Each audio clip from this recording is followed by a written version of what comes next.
Minsan, kahit wala tayo sa tabi ng ating mga anak, kailangan nilang matuto ng gawaing bahay lalo na ang pagluluto. Ngayon lang yan sila nag-aaral magluto kasi nga ilang buwan din or ilang taon din kasama nila ang kanilang tita.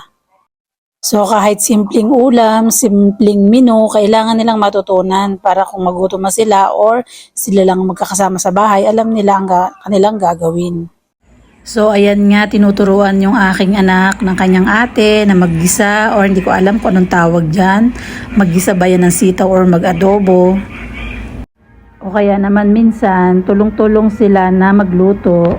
Marunong naman na sila maglaba, magsaing, magprito, pero yung mga ibang gisa-gisa na ba't ibang klaseng gulay, yun tinatanong nila at kanilang pinag-aaralan. Kaya ini-request ko rin sa aking kapatid na hayaan na yung mga anak ko dyan sa bahay kasi high school naman na sila.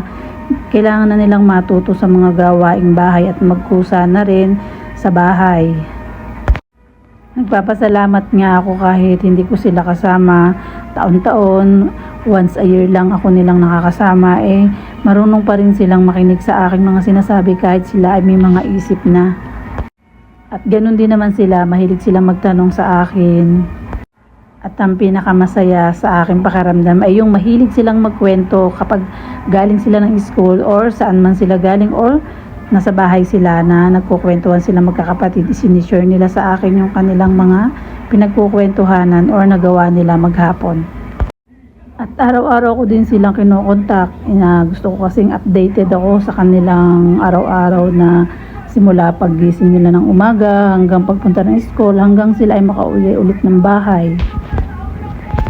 Kaya napakaganda ngayon ng isang OFW, hindi katulad noon. Talagang sulat lang ang kanilang inaasahan na conversation nila sa araw-araw. At bibilangin pa talaga ang isang buwan bago makarating yung sulat. At syempre kapag nabasa na yung sulat, maghahantay ka ulit ng another 1 month para lang ikaw ulit mag-reply sa iyong magulang na nasa ibang bansa. At sa mga anak na naghihintay sa Pilipinas.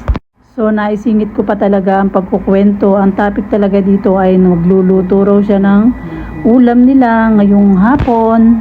At ipinapakita nila dyan kung paano sila magluto at tinatanong kung tama ba or okay ba ang kanilang mga ipinaglalagay na sahog.